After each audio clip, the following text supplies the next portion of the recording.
இன்றைக்கி லஞ்ச் வந்து white rice,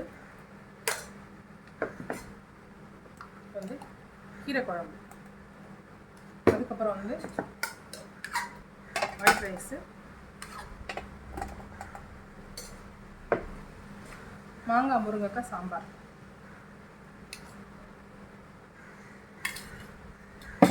அதுக்கப்புறம் வந்து பொட்டேட்டோ ஃப்ரை, கத்திரிக்காய் ஃப்ரை, அதுக்கப்புறம் வந்து நண்டு கிரேவி.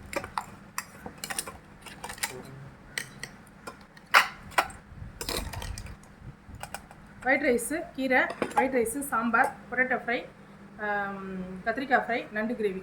இதுதான் இன்றைக்கி லஞ்ச்.